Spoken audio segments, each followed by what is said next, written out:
Hello! Welcome to అద్భుతహ. సాధారణంగా మనకి బాగా ఇష్టమైనటువంటి ఆహార పదార్థాలని తిన్నప్పుడో, చేసుకున్నప్పుడో ఆహార పదార్థాలతో ముడిపడినటువంటి జ్ఞాపకాలు కూడా మనకి గుర్తొస్తూ ఉంటాయి. అలా నా కొన్ని మధురానుభూతుల్ని గుర్తుకు చేసేటటువంటి ఈ డిష్ పేరే తేప్లా. ఇది ఒక గుజరాతీ వంట. దీనికి మెంతి కూరను వాడాల్సి ఉంటుంది. అయితే మీ అందరికీ ఈ వంట చూపించే ముందు ఈ మెంతి ఆకుని నా ఇంట్లోనే పండించి చూపిస్తే మీకు చూడడానికే కాకుండా నాకు రుచి చేయడానికి కూడా ఇంకా బాగుంటుందని ఒక 21 రోజుల ముందే ఈ మెంతి కూరని ఇలా పండించాను. పండించింది గుప్పెడు మెంతి కూర అయినా కూడా ఎంత సంతోషంగా ఉంటుందో ఇది వండినప్పుడల్లా. సరే, ఇప్పుడు 1 కప్పు దాకా గోధుమ పిండిని తీసుకోవాలి. మెజరింగ్ కప్ అయితే నేను ఇది తీసుకున్నాను. ఇక దాదాపుగా అదే కప్పు నిండా లేదంటే సగం కప్పుకైనా మీరు మెంతికూరని బాగా కడిగి సన్నగా కట్ చేసుకొని ఇలా వేసుకోవాలి. కాడలు గట్టిగా ఉంటే మాత్రం ఓన్లీ ఆకులను వేసుకోండి. నేను మాత్రం మెత్తగా ఉండడం వల్ల కాడల్ని కూడా వేశాను. ఇకపోతే మీ రుచికి తగినంత పచ్చిమిరపకాయలని తీసుకొని సన్నగా కట్ చేసుకొని వేసుకోవాలి. లేదంటే పేస్ట్ అయినా వాడుకోవచ్చు. ఇక 1 స్పూన్ వరకు తెల్ల నువ్వులు, 1 స్పూన్ వరకు పెరుగును వేసుకోవాలి. అంతేకాకుండా రుచికి తగినటువంటి సాల్ట్ మరియు జీలకర్ర పొడిని వేసుకోవాలి. ఇవి వేసుకున్న తర్వాత ఒకసారి అన్నీ బాగా కలుపుకోవాలి. ఇలా కలుపుకోవడం వల్ల ఇక వేయబోయేటటువంటి పదార్థాలు ఎంత చొప్పున వేయాలి అన్నది మనకి ఒక ఎస్టిమేషన్ అనేది వస్తుంది. చూసారా, కాస్త పెరుగు అవి వేయడం వల్ల మనకి కొంచెం మాయిశ్చర్ అయితే ఉంది. ఇప్పుడు 1 స్పూన్ నుంచి 1.5 స్పూన్ వరకు నూనెని వేసుకోవాలి. కాచిన నూనె వేయాల్సిన అవసరం లేదు, నార్మల్ నూనెను వేస్తే సరిపోతుంది. ఇప్పుడు మళ్ళీ ఒకసారి బాగా కలుపుకోవాలి.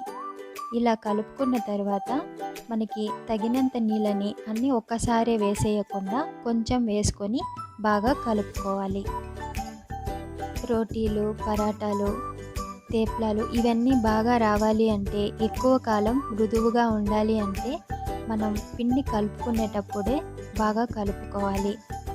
కలుపుకున్న ఈ పిండిని మళ్ళీ నానబెట్టాల్సిన అవసరం అయితే లేదు, ఇన్స్టెంట్గా చేసేసుకోవచ్చు. దీనికి గాను మనకు తగినంత పరిమాణంలో ఒక బాల్ సైజ్ అంతా పిండిని తీసుకొని పొడి పిండిని బాగా చల్లుకోవాలి. లేదంటే ఇలా చూపించిన విధంగా పొడి పిండిలో అలా 2 వైపులా దొర్లించి ఇక రోటీలాగా చేసుకోవాలి. నేను ఇప్పుడు చపాతీలాగా రోల్ చేసి కాల్చే లోపల మీతో ఒక విషయం షేర్ చేసుకోవాలనుకుంటున్నాను. తేప్లాలు చేసుకునే అప్పుడు నాకు బాగా గుర్తొచ్చే ఒక సంఘటన మీకు చెప్పలేదు కదూ. ఒకసారి నేను అహ్మదాబాద్ వెళ్ళినప్పుడు ఒక రెస్టారెంట్లో మెనూలోని తేప్లా అన్న పేరు చూసి, అరే ఇదేంటి పేరు భలే ఉంది, ఒకసారి ఆర్డర్ ఇద్దామా అని అయితే అనుకున్నాను. ఆ పక్కనే చైనీస్ నూడిల్స్ మరియు హైదరాబాద్ బిర్యానీ కూడా ఉండడంతో తెలియని వంటలు తిని రిస్క్ తీసుకోవడం ఎందుకులే అని చైనీస్ నూడిల్స్ అయితే ఆర్డర్ చేశాను. ఆ ఆర్డర్ వచ్చే లోపల నా పక్కనే కూర్చున్నటువంటి ఒక ఫ్యామిలీ హైదరాబాద్ బిర్యానీ, ఇటువైపు ఇంకొక ఫ్యామిలీ తేప్లాలు ఆర్డర్ ఇచ్చి బాగా ఆరగిస్తున్నారు. అవి చూడ్డానికి చాలా టెంప్టింగ్గా ఉండడమే కాకుండా వాళ్ళు చేసే హంగామా అంతా ఇంతగా లేదండి. ఇక నా బాధ గురించి చెప్పడం అనవసరం లేండి.